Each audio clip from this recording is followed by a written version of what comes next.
Morning, I'm Ray. I'm one of the directors from Rabbit Welfare Association and Fund. And joining me, we have John Chitty. John, would you like to introduce yourself? Yeah, hi, John, and joined Rabbit Welfare about a year ago, and have joined as one of the advisors, having left my practice a couple of years ago. Thank you. So we thought this morning, instead of doing the Facebook Lives, which have been really popular, we would do some frequently asked questions. So this is a pre-record, not live. So can't add any questions in the comments, but we hope you enjoy it nevertheless. So this has been quite topical for us recently, John. The first question is it okay to clip teeth? Um, Molars, well, yes. I mean, under anaesthesia, molars are fine. Incisors, a bit more tricky with that one. With the molars, you're taking off small hooks and the small parts of them. With the incisors, you're really trying to shorten them, and the result is they do tend to shatter. So conscious or anaesthetized clipping them is likely to cause some further damage. If you start getting splitting with teeth and going up into the pulp, then you can get infections and a lot of pain from that. So basically, no. So we tend to use diamond cutters or cutting burrs to produce a smoother cut. And also generate a bit of heat, so you're cauterizing if you get that wrong. Then I'll do that kind of in conscious rabbits if they're calm enough, but if possible, it is a lot easier and nicer to do that when they're sedated or anaesthetized, just because you don't have to put that full restraint on, which is difficult. So no to clipping incisors. Sometimes it's appropriate for molars, and it's sometimes appropriate to do conscious dentals on incisors, but not big teeth or molars. Yeah, basically, I think really with the conscious side of it too is that you can access the incisors really easily. You can't access the molars at all easily and see properly. Right at the back, I mean, we all know in the conscious examination you cannot see those real back teeth. So you can't do. We know we can't do complete examination conscious, so it's quite surprising. We something we can do a conscious treatment. Mm. We can't see the full extent, and it's very hard to do that smoothly and Mm. kindly. Again, without a lot of restraint, without a lot of equipment in the mouth. I do worry about when you've got gags in place with a conscious rabbit, because that can't be an easy thing to tolerate. Mm. Yeah, But with thank inside you. you can access, you if you're cutting, you do need to have guards in place and protection. Otherwise, an inadvertent move and you can end up producing quite a nasty wound there. So you've got to be careful with that. It's certainly possible, but it depends on the character of a rabbit, and some tolerate it very well, some don't, and it's one of those things: don't fight the rabbit, and use sedatives where you need to. Thank you. Can you please explain why we worm rabbits when they have an acuniculi infection, and why are some treatments for 9 days, some 28 days, and possibly some even for 42 days? I wish I knew Here the is a answer. can of worms. Wish I knew the answer to those. It's a real difficult one. So basically, treatment advocated for echiniculi is fenbendazole, which happens to be a wormer. Um, it's based on a single paper produced by a team led by something called Sobel back in the 90s, and it was on, if I remember correctly, 12 rabbits, and basically showed 28 days cleared the infection from them. I haven't seen a repeated study on that. That may be me missing it, but I haven't seen one. It was a small scale study. The proposal within that paper was that it took 7 days to kill the parasite, and 21 days was carried on to clear the spores from the environment so it didn't reinfect themselves. There's a lot of work showing that E. coli spores will depend on environmental conditions but can live a lot longer than 21 days. So it's maybe somewhere where 42 days comes into as well. The 9 days is based on the 7 days, and was brought in as a prophylactic regime for echiniculi. So that's where the numbers come from, as far as I can work out. Very difficult to prove that prophylactic regimes work in this case. It's a very hard infection to diagnose as a cause of clinical signs. So proving a negative is always tricky as it happens. So we do know. We do know a lot of UK rabbits do have E. caniculii infection and carrying it. So 50-70% of rabbits, depending on study, will be antibody positive to E. caniculii, i.e. they've been exposed. We know that number of rabbits doesn't get infection. It's actually comparatively unusual diagnosis clinically. But the things we can't do by clinical signs, things like head tilt and stuff, more of those, in my experience, are ear problems, usually inner ear. That's tough to rule out because you really do need CT or MRI to really get to those inner ears to really see them properly. You can see middle ear on X-ray okay, but you can't really get those inner ears. And actually head tilts, vestibulitis type signs really do come from inner ear rather than middle ear. So that's quite a tricky one to actually get ruled out, but most of those do appear to be ear. Interesting enough, the clinical ones I had, which generally were E. caniculii, who came up positive on both the antibody tests, were twitching rabbits, had a very low-grade tremor. And I found some old papers that show that its predilection places are in the cerebral cortex. So that's the sort of signs we'd expect to see rather than a head tilt. Again, we know it's immune response rather than the parasite that cause a problem. So we think about producing granulomas. We think about these should be focal lesions. But actually, the mistake I made, I'm sure nobody else does, it's probably just in my mind. I always think, well, okay, fine, focal lesion means focal signs. That's like head tilt and stuff. But actually, that's assuming we get 1 or 2 spores and 1 or 2 foci. Actually, we're going to get thousands of spores. It's a fungus, it produces millions of spores. So if you've got an E. caniculii infection, you're going to have a lot of spores, producing a lot of focal infection. In other words, we can see generalized signs, hence twitching, hence the actual real full-blown neuroscience. And that's what we tended to see. And those are the ones who really did come up positive on IgG and IgM. So diagnosis is tricky, and talk about these antibodies, IgG and IgM. So this is a long one on E. caniculii because it's really complicated. These 2 antibodies, IgG is your background antibody. So this is the one, if you've met an infection, this is the ones you have floating around your bloodstream long term. IgM is produced in a very short term response and will rise quickly and fall quickly. So because E. caniculii clinical signs are caused by the immune response, we almost have to have antibodies present if we have clinical signs due to E. caniculii. So if you see clinical signs, you have no antibodies, you can effectively say that's not E. caniculii. If you have both IgG and IgM raised, you can really be very, very, very suspicious of it. Although you'll also have cases where the IgM has died away before the signs come through. It's gone that quickly. So you can't rule it out. If you're IgG positive, you can't rule it out. You can't rule it in. IgM positive, you probably can rule it in. Absolute flat negative is the only one you can really say, yes, you can rule it out. So it's quite complicated. So that's why it's difficult to say, do these prophylactic regimes actually work? We find it damn hard to diagnose the infection, so it's it's really hard to say what they're doing. So what are the dangers of doing this? Well, first of all, we call it worming because fenbendazole is primarily used as a dewormer, and everything else is very good against nematode. Rabbits don't tend to get nematode problems. I think I saw about 3 in my entire career. And those were all in like the zoo farm park situation where they're on really rabbit sick pasture. They've been on that same ground for years and years and years, and it's cropped very low. There are lots of rabbits in a very small space, and wild rabbits had access as well. So we had sort of infection, and they built up enormous numbers of worms, and we did see clinical problems.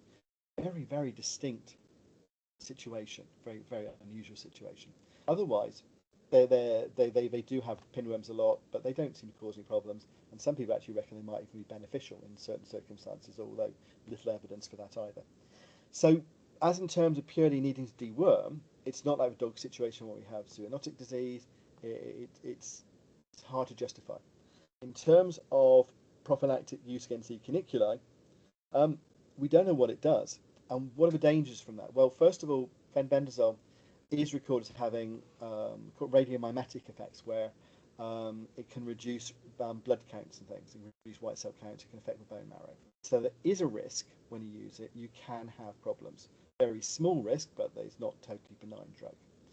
Also, if we keep showing an organism a drug, then there's a danger of resistance. Is that theoretical in this case? Yes, it's theoretical. But actually, we don't have an alternative. The only one which is used in human is albendazole, which is a related drug, which is actually more effective. But it's really toxic in rabbits. It's really not a nice drug at all. So we don't want to be pushed into using that one. So if we use fenbendazole, there's a real risk we might induce resistance, which could be a big, big problem to us. So I think you're going to have it's a bit like antibiotics. We stopped slinging antibiotics out. There's, I think we should probably be aware of anthelmintic resistance species too. So, yeah, so that's really the dangers there. That's why personally I didn't do prophylactic regimes for this one. And if you do have a confirmed infection, then yes, use a 28-day, maybe 42-day course of fenbendazole. Couple that with, if you like, as much decontamination of the environment as you can, so cleaning, disinfection. There are sporicidal disinfectants out there. That is one of the things RWAF have asked me to look at, some of the sporicidal effects of these, which is one of the jobs I haven't done yet. It's on the to-do list, so sorry about that, Ray. But there are sporicidal disinfectants out there, so we can use those. Clean first of all, decontaminate, reduce your load, and that's going to reduce reinfection rates too. Other situation to use it is if you do genuinely have E. caniculi negative rabbits. For whatever reason you know that they are genuinely negative. First of all, probably good practice not to bring more rabbits in that environment anyway, because they're at risk and they're going to carry the organism in there. But I would do a quarantine, blood test them in that, and see whether they are positive, negative. The safe option is not to introduce positive rabbits into negatives. But if you are going to, then it may be worth prophylactic dosing in those situations. Brilliant, thank you. Very comprehensive. Thanks. Very interesting, Sorry, John. it's a real complex area. That things we don't know. Things we don't know. Okay, so the next thing we get asked frequently about are cecotrophs, and there are various reasons we might see them stuck to the bottoms of our rabbits. Could you talk us through some of those reasons, please? Yeah. Top 4 reasons for cecotroph problems on bottoms: pain, pain, pain, and pain. So there are reasons why. It's a reflex. I always wondered why rabbits, which are quite cute creatures, why they get this disgusting smelling cecotroph. They're revolting. What a habit to have for revolting. I was actually quite reassured and found that actually rabbits don't like the taste of them. They don't like cecotroph. So it's not saying we just do. They have a reflex. So it's all part of the fusus coli, part of your gut motility problem. So anything that affects gut motility will affect this reflex. And so they get this reflex. They know the cecotroph's on the way. They have a reflex as it comes through to turn and eat it. It's a drive. If that doesn't happen at the time it gets interrupted at that moment, it's not going to happen. They're not going to eat it later. They're not going to. It's disgusting. So it's got to happen then. So what can interrupt that? So it might be a physical barrier to turning and eating it. So that could be the hutch is too small, or the private area is too small. It could be obesity, so the rabbit can't physically turn in the space. It could be it's got a bad back, so it can't turn. It could be it's got abdominal pain, so it can't turn. It could be all kinds of reasons for that. It doesn't move properly. It could be a chronic site of inflammation or pain, which means the gut motility is not perfect, so those things happen. To some extent, it might be linked to fibre levels. That has an effect on gut motility, although only slight compared to painful things. But basically, it's something that interrupts that reflex and doesn't allow it to happen. So that's where you've got to start looking at treating it. Very, very little to do with the gut normally, much to do with the rest of the rabbit. So even if they are on a diet that's got too much protein, not enough fibre, and they're overproducing cecotrophs, they would still try and eat them because it's a reaction. Yeah, absolutely, should do. I mean, it may just be that it's too much coming through and the reflex doesn't work right. And that's where that fusus coli reflex is working. So you've got to switch from a slow to fast movements in the hindgut as to what's being produced at the right time in the right way. So that's where the fibre levels may just come into doing that. But above all, it's all down to the fact is something interrupting it. Another potential cause, you've got big spurs going into the tongue. You've got to lick that back end there. If you've got a spur going into your tongue, the chance of you licking effectively are going to be quite slim. So yeah, things that hurt rabbits will stop them taking cecotrophs. So that's why you start really looking at the whole rabbit rather than a particular area. Thank you. Hairballs and hair in poo, is it a symptom or a cause? It didn't do easy questions today. Is it symptom or cause? Both. So we most easily think about things like primary factors, secondary factors, add-on things, and perpetuating factors. So in terms of this, is a bit like cats too with hairballs. That's a real sign of gut motility issues. You know, they are designed to groom, they are designed to take in fur to a certain extent. If too much goes through, so long-haired rabbits, you know, that thing where a lot of indoor rabbits are molting continuously, some outside now with weather conditions, but we've got continuous molting rabbits, long-haired rabbits that would produce a lot of fur. You know, you can argue get an overwhelming amount of fur going through. So in that case, we may be looking at being a primary area of problems. But if you've got an underlying gut motility issue, so back to those previous causes of seeker trace about why you might have gut motility issues, then it's going to really add into that and make sure you start getting build-ups of fur. It's not going to clear properly. And then, of course, once you've got the gut not working properly, you add in a load of hair going through, then you've got your perpetuating cause where it's just going to make it worse. So it kind of works on both ways, really. So again, back to if you have a case with a rabbit passing a lot of fur or has a gut stasis with a lot of fur involved, you're going to look at reducing the amount of fur coming through because you don't know you're always going to get motility back to perfect. You're going to look at why the gut's not working properly on the long term. So again, it's that holistic view of treating what looks like a simple clinical sign. You can take a holistic view of the whole rabbit, its environment, its companions, its everything else. Brilliant, thanks, John. So that sort of brings us on to the next frequently asked question, which is, why do some rabbits repeatedly get bouts of stasis? Usually because they've got pain focus, pain inflammation focus. So the rabbit fusus coli, which is a pacemaker part of the gut, is affected by less so by internal gut factors, more by external things. So things like stress hormones, inflammatory proteins, things called mineralocorticoids, which are basically triggered on fluid and electrolyte balance. They're the things that really affect how that works. So if you stress a rabbit, if you give it some inflammation, if you affect its fluid balance, you could well run into fusus coli problems and gut stasis. So that's one reason why if you get a real hot spell, then a few days later we very commonly saw a glut of stasis cases because they were just slightly dehydrated. Similarly, we saw the same sort of thing if we had a really cold spell. We often get a glut of them a few days after that. Partly because we may get water freezing, we may get people who brought rabbits inside, so we went into that hot, dry, central heat environment, and sometimes people took their rabbits outside and stuck them in a snowdrift and said, I want to take a picture of my rabbit looking cute in the snow, and that didn't help either. So anything that does those things too. Why do you get post-surgical gut stasis? Because we create stress, we create inflammation, we create pain, and we probably, where we can affect fluid balance as well with that. So really all factors that can cause gut stasis happen during surgery. So that's why we prevent it. Not so much we're using gut stimulant hormones, but by giving fluids, giving good pain relief, good anti-inflammatories, being as sympathetic as we can be to reduce stress during that whole period is really pretty effective. So if it's been something like a hot spell, a cold spell, you can account for it. If it's repeated, you would be looking to do some sort of diagnostics to see where and why. Absolutely. So what I tended to always do was basically whole body radiographs. I'm looking for a pain focus. And it's amazing how many rabbits have dental disease, have middle ear disease, osteoarthritis being the most common thing. You know, most of those rabbits have spinal lesions. A few may have stifle arthritis, that kind of stuff. But there'll be a chronic inflammatory focus there too. So really common thing to find with that. Thank you. Thanks, John. So having just covered stress, how would we minimize trips? Minimize trips or minimize stress? Stress.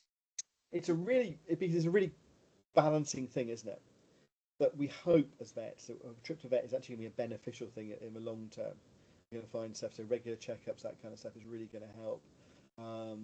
picking up disease early, doing something about it early, and do things like that too. But there's no doubt about it, it will cause stress, and actually there is a potential for it causing more stress than actually good.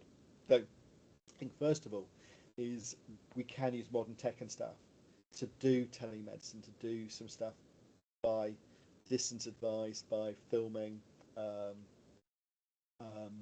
videos, photos, all that kind of thing, as long as they're good quality and taken the right way, and we can advise on how we want things done. So a great example is a lame rabbit. There's absolutely no point trying that in the clinic because no rabbit's going to move in the clinic. But an owner video of that is absolutely fantastic at showing what's really going on and how they're moving and what leg's affected and how it's affected. So, there are certain places that's a real big advantage.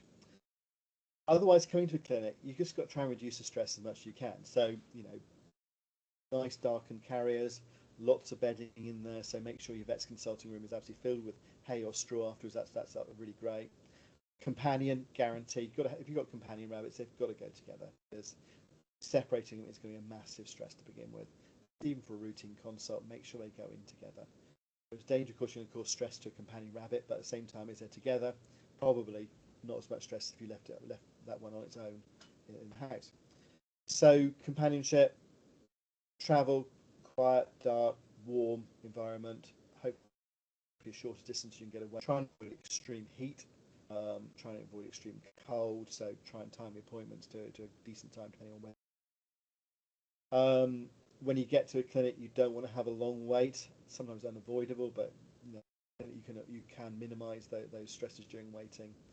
Private waiting areas where that might be a different room, that might be a consulting room, that might be somewhere out of the way, that might be waiting in the car, but somewhere away from barking dogs, lots of noise of people and hubbub and that kind of stuff is going to help. Try and avoid those smells of predators if you can. So waiting in the car's got a lot going for it, really. There are minor things you can do, like your pheromones. There's a nice paper recently showing that those pheromones therapies actually do reduce stress behaviours during a visit, which is quite nice to see. And then once in the consulting room, examine as you need to. Handling methods are really important. Towel wrapping can be helpful. Use of pheromones can be helpful. I find it difficult to get down on the floor with a rabbit because of my arthritis. So I think people have a choice really of do they want to pick the rabbit up or do they want to pick me up. I think they generally opted for rabbit sensibly. But again, try not to induce too much fear with that. And I used to do a lot of examination in the rabbit carrier because then we weren't lifting up, we weren't picking up, we weren't moving around, and actually got far more information from it. And a rabbit who's actually a lot calmer if we lifted them out, put them on loose on a tabletop, and had more danger of things going on. So all sorts of different ways of doing that too. And then when you get to hospitalisation things, make sure you've got an area is predator free, that is quiet, is a warm temperature, not a hot temperature. If you can have somewhere they've got room to move around, putting shelters in there, putting hiding place in there. There's an awful lot you can do. And that's one of the things we're kind of looking at we're updating with standards things, is looking at a lot of stress mitigations in there. So we can't make a trip to vet into a good day, but we can make it into a better day than it could be. And that's doing a lot of the standards and looking at what you can do to do that. And many of them are just really simple. And most of them probably come into category simply just knowing what rabbits do and don't like. So don't have to have massive financial outlay, but you can do an awful lot just by being nice to rabbits. Brilliant, thank you. Yeah, and as you say, we're working. Summarised in one sentence: be nice to rabbits, wasn't it? So, yeah, we are doing a lot of work on the rabbit-friendly standards, aren't we? So we'll be sharing more information about that to everyone, to the rabbit owners and the vet practices soon. So lastly, thank you. What is the one thing you wish all rabbit caregivers did when they brought their rabbits to the vets?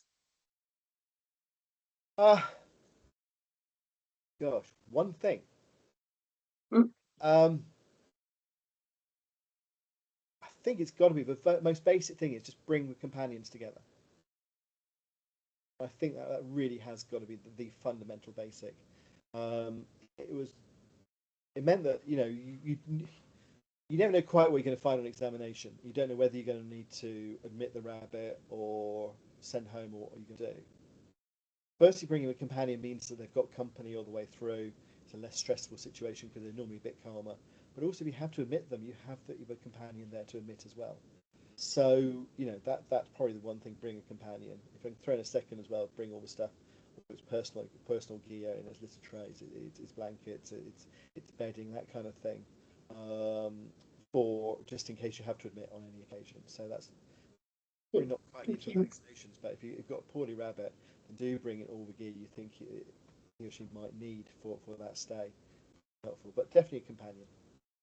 So you mentioned videos. It could be useful to take a video. Is it useful to bring in poo samples of the poos they've been doing or anything else from home?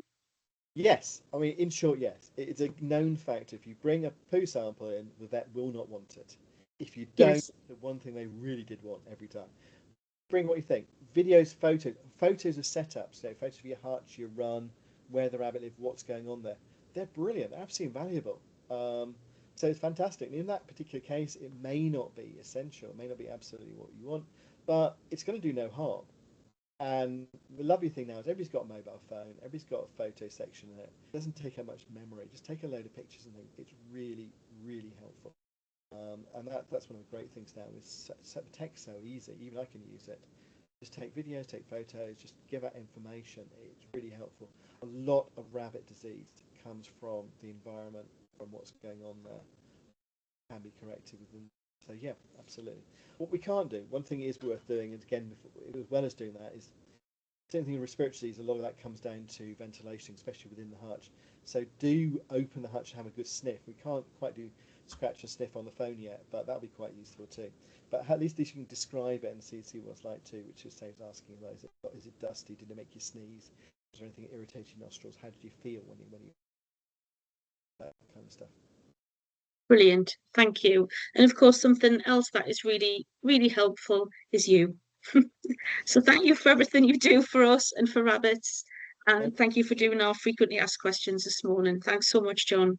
I think thanks to RWA as well, because I was very proud to be a member when I was in practice. Very proud to be part of the rabbit friendly scheme, and got a lot of useful information from you as well. So thank you. Thank you. It's a lovely way to end. Thank you.